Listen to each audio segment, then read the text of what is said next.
What's up everyone and welcome back to the MMA Buzz. We're just 4 days away from one of the biggest fights of 2025, the heavyweight title showdown between Tom Aspinal and Ciryl Gane. The MMA world is split right down the middle with predictions. Some fans and analysts believe Gane's slick, technical striking could give him a real chance to reclaim the throne. Despite his recent win over Alexander Volkov not being particularly dominant, Gane showcased improved composure and versatility, though many viewers felt Volkov did enough to edge the fight. On the other hand, a growing number of experts believe Tom Aspinal is simply operating on another level, that right now, no heavyweight on the UFC roster can match his combination of athleticism, speed, and fight IQ. Former UFC champion Dominick Cruz echoed that sentiment during his recent appearance on Jon Anik's podcast, where he analyzed why Aspinal might be the most complete heavyweight the division has ever seen. According to Cruz, Aspinal's composure, tactical intelligence, and ability to adapt mid-fight separate him from everyone else. He emphasized that Ciryl Gane's wrestling defense remains a glaring weakness, one that Aspinal will be eager to expose. When asked if there's anyone in the current heavyweight roster capable of solving the Aspinal puzzle, Cruz didn't hesitate. Only Jon Jones, he said, acknowledging that Jones might be the only fighter skilled and experienced enough to truly test Aspinal. Cruz added that it's remarkable there are only two men, Aspinal and Jones, who can genuinely threaten one another. That's why Jon didn't fight him, Cruz continued, suggesting that Jones might have avoided the matchup to protect his legacy. He went on to explain that if Jones were to face Aspinal and actually win, it would further cement him as the greatest fighter of all time. But Cruz doubts that outcome, believing Aspinal's authentic heavyweight power, timing, and natural size would overwhelm Jones, something the legend has never truly felt before in his career. The conversation only intensifies the anticipation for UFC 321 in Abu Dhabi, where Aspinal looks to defend his title and prove once and for all that he's the most dangerous heavyweight in the game today. We have a quick request for you. We're always working to improve our content and truly value your support. If you could take a moment to leave a like on this video, subscribe to the channel, and hit the bell icon. Move on to another news. Reinier De Ridder is facing intense backlash after being exposed for allegedly lying about the excuses he made following his loss to Brendan Allen. After quitting on the stool due to exhaustion, fans were shocked.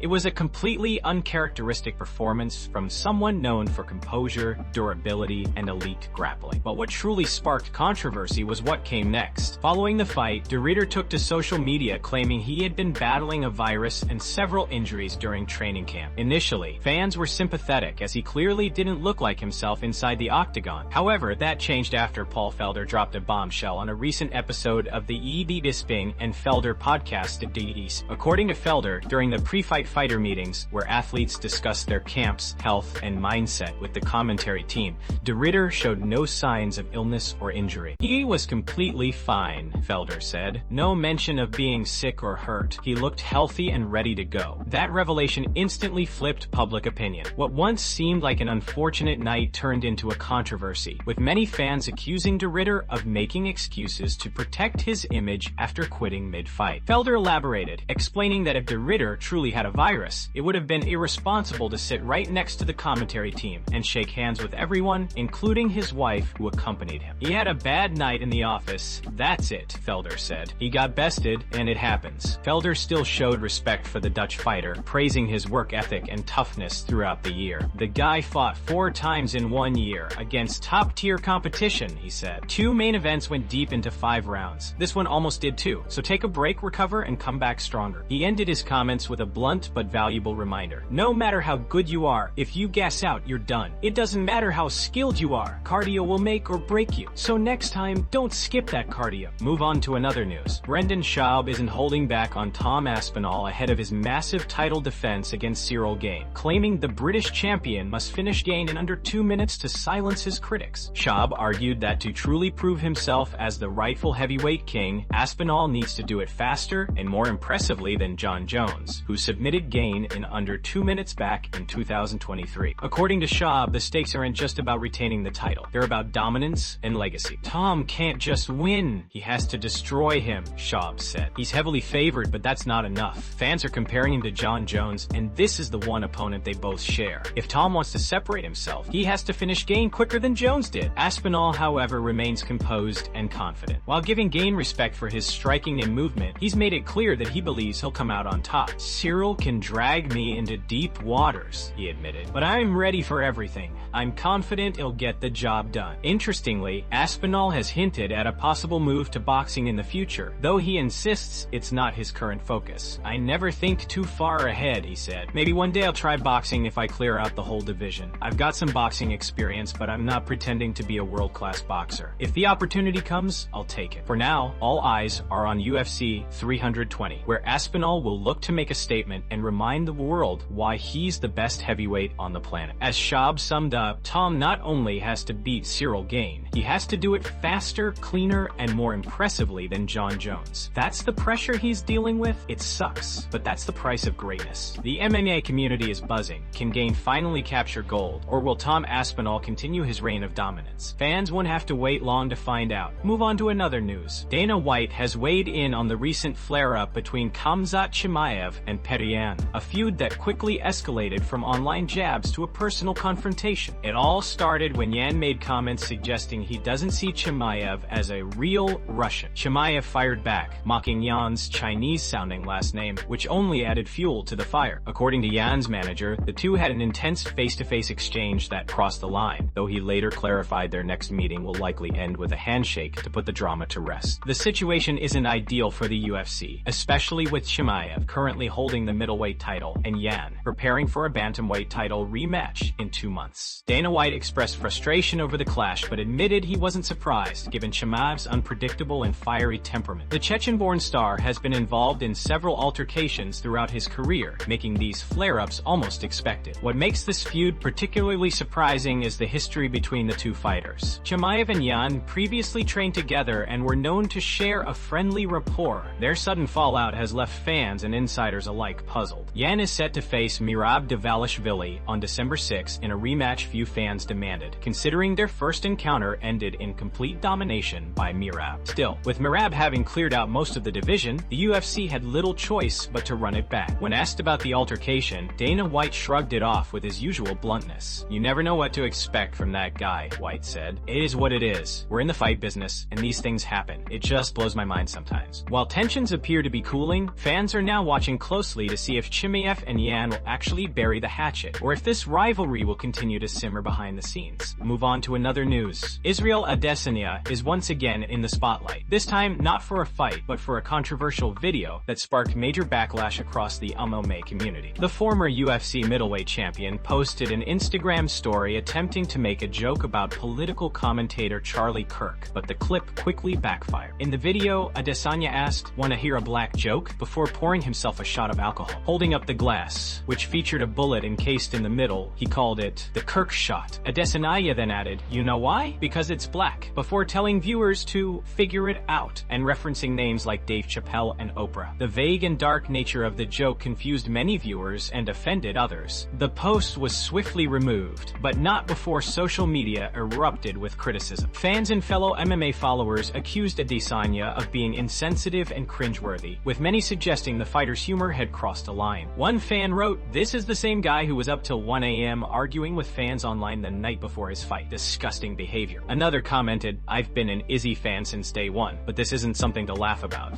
What if Charlie Kirk's family sees it? Too soon, Izzy?" Some even joked that the CTE is starting to kick in, while others mocked his attempts to be edgy at his age, saying, "If you're going to be hip and dark, at least make it funny." The criticism didn't stop there. A number of fans accused Adesanya of losing touch with reality, claiming he's become more focused on shock value than on his fighting career. Soon he'll be drunk at a bar watching Alex Pereira fight, talking about how he beat him once. One comment read. Despite the uproar, not everyone condemned him. Some defended Adesanya, arguing that it was merely dark humor and should not be taken so seriously. Supporters noted that Izzy has always been outspoken and unfiltered, which is part of what made him a fan favorite in the first place. However, the overall response remains largely negative. Many believe this incident further damages Adesanya's public image, especially as he continues to navigate his career post-title reign. The MMA world will be watching closely to see how he addresses the controversy, if he does at all. Move on to another news.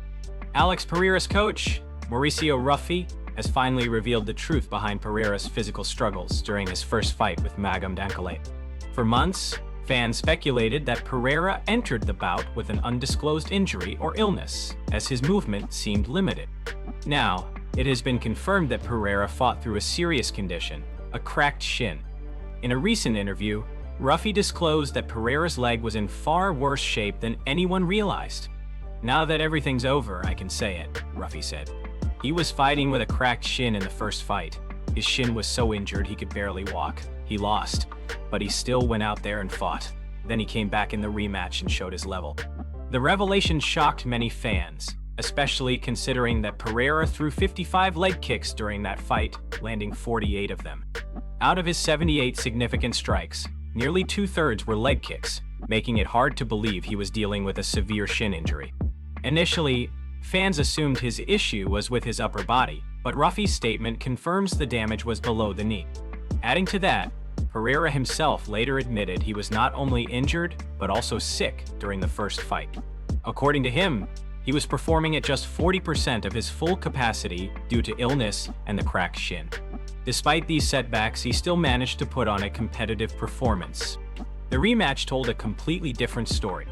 Once fully recovered, Pereira entered the cage looking stronger, faster, and more aggressive from the opening bell. His kicks carried the same power that had been missing earlier, and his movement showed no signs of limitation. This revelation has added a new layer of respect among fans for Pereira's toughness. Competing in the UFC at the highest level with a cracked shin is a testament to his resilience and warrior mentality. It also explains why his first performance appeared subdued compared to his explosive style in the rematch. As Pereira continues his rise in the UFC, fans now have a deeper understanding of the physical challenges he overcame, making his comeback victory even more impressive. Move on to another news. Merab Dvalishvili, known for his relentless pace and dominant grappling, is reportedly planning to remain in the bantamweight division for at least 3 to 4 more fights before making a move up to featherweight. After his dominant victory over Corey Sandhagen, speculation began circulating that Merab might soon jump to 145 pounds. However, despite those rumors, the Georgian powerhouse has decided to stay at 135 for now, and will face Pereira in December. Talks of a potential move up haven't stopped, though. Several figures in the MMA community, including Michael Bisping, have voiced interest in seeing a future super fight between Dvalishvili and reigning featherweight champion Alexander Volkanovski. During a recent interview with ACMF Fighting, Merab's coach, John Wood, shed light on his fighter's plans and potential timeline for a move to a higher weight class. According to Wood, we could see Merab fight 3 to 4 more times at 135 before moving up. Making weight sucks. It's the worst part. He's not a big fan of cutting weight, but even at 145, you still have to make weight. For now, there are plenty of big fights left at bantamweight. Wood added that if Merab continues his winning streak, the transition to featherweight could come naturally after a few more bouts. Merab's work ethic and relentless fighting style have made him one of the toughest competitors in the division. Despite the grueling weight cuts, his team believes he still has unfinished business at 135 pounds, including potential clashes with top contenders and perhaps even a title defense run. Wood further hinted that super fights could be on the horizon if things go as planned. "There are some massive fights waiting for him," he said. "Maybe after 2 or 3 more fights we'll start having serious conversations about moving up. But right now, I think he's got at least 3 to 4 big fights left at bantamweight before that happens." Fans are already buzzing about a possible Merab versus Volkanovski matchup down the line. A high-paced, technical showdown between 2 cardio machines. But for now, Dvalishvili remains focused on dominating his current division and solidifying his legacy before taking on new challenges in the featherweight ranks.